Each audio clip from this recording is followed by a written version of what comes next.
મેં તમારું કુળ જોયું. કોઈ વ્યક્તિ કયા કુળમાંથી આવે છે, કોઈ વ્યક્તિ કયા પરિવારમાંથી આવે છે ને, આ બહુ મહત્વનો પરિબળ છે. Generally when we are in teenage આપણને એમ લાગે કે એને આરે આપણે શું લેવા દેવા. મને જે માણસ ગમે છે એ તો સારામાં સારો છે ને, એના મા બાપ કોણ છે, કેવા છે, એનાથી મારે શું લેવા દેવાય. તો તું જઈશ તો ખબર પડશે કેટલા લેવા દેવા થાય છે. ખાલી એક માણા હારે નથી રહેવાનું, એ માણાની માં હારે રહેવાનું છે, એ માણાના પિતા હારે રહેવાનું છે. એક માણસ સાથે નથી રહેવાનું, એના આખા પરિવાર સાથે રહેવાનું છે ને. અને કાત્વા મુકુંદમ કુલશીલ રૂપ, રૂકમણીજી કહે છે મેં સૌથી પહેલું તમારી અંદર જોયું કુળ. કોઈ પણ જુવાનિયાને પૂછીએ, નાની ઉંમરના એ વ્યક્તિ જે એ મોહમાં પડેલો હોય, શબ્દ પણ એવો હોય ને, I fell in love with you. શબ્દ પણ આપણે એ વાપરતા હોય છે ને, fall in love, fall in love, fall in love. My dear friends, don't fall in love, rise in love, rise in love. પ્રેમમાં પડવાનું ન હોય, પ્રેમમાં ઊંચું ઉઠવાનું હોય. પડાય ને ઈ મોહ હોય, જેમાં પડાય ઈ મોહ હોય. મોહ આજે હોય ને કાલ નો હોય. ભક્તિ સૂત્રમાં નારદજી કહે છે પ્રેમ કોને કહેવાય, ભક્તિ કોને કહેવાય? પ્રતિક્ષણ વર્ધનમ. પ્રેમનો એક નિયમ છે પ્રતિક્ષણ વર્ધનમ, એટલે દિને દિને વધતો હોવો જોઈએ. એ પ્રેમનું લક્ષણ છે. સમજી લ્યો, પ્રેમ અને મોહમાં શું ફરક છે? પ્રેમ કોને કહેવાય? જે દિવસે દિવસે દિવસે દિવસે દિવસે વધે એને પ્રેમ કહેવાય. અને મોહ કોને કહેવાય? મળો ત્યારે 440 નો કરંટ હોય અને દિયે દિયે દિયે દિયે દિયે ઘટતું જાય, ઘટતું જાય, ઘટતું જાય, એ મોહ છે. પણ દિવસે દિવસે દિવસે વધતું જાય, વધતું જાય, વધતું જાય, એ પ્રેમ છે. Rise in love, grow in love.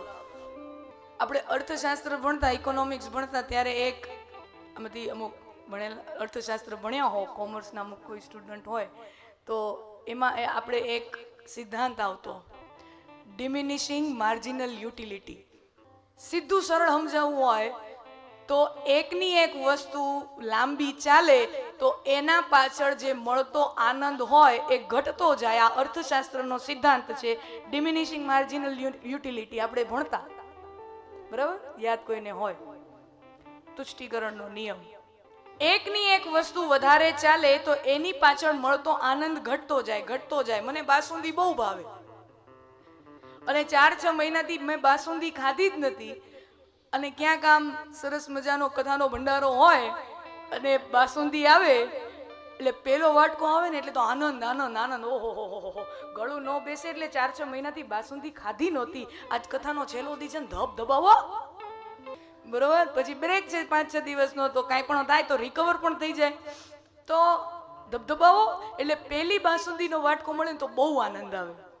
પેલી ચમચી જ્યાં લઈને તો મને તમને અમૃત જેવી લાગે, બરાબર? પેલી ચમચી અમૃત જેવી લાગે.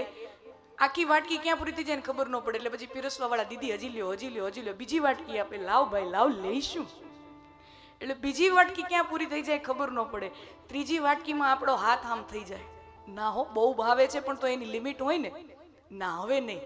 અરે દીદી, વળી તમે કેદી આવશો? આ છેલ્લો દિવસ છે, લ્યો લ્યો. બહુ તાણ કરે, બહુ આગ્રહ કરે તો આપણે ત્રીજી વાટકી એમ કહીએ હા તો લ્યો, નાખો, પી લઈએ. ત્રીજી વાટકી પી લઈએ. ચોથી વાટકી કોક પીરસવા આવે ને તો આપણને ઈ બાસુંદીનો વાટકો તોપ ગોળા જેવો લાગે કે ભાઈ હવે તું રેવા દે. બાસુંદી ઝેર જેવી લાગે.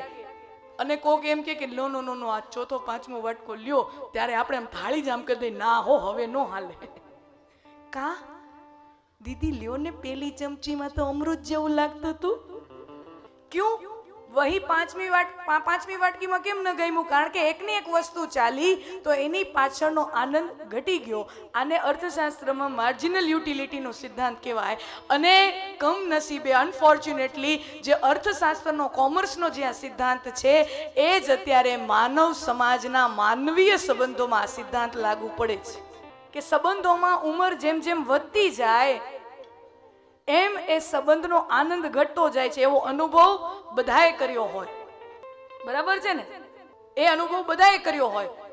સગાઈ પછીનું અને લગ્નના 15-20 વર્ષ પછીનો આખું બદલી જાય ને બધું.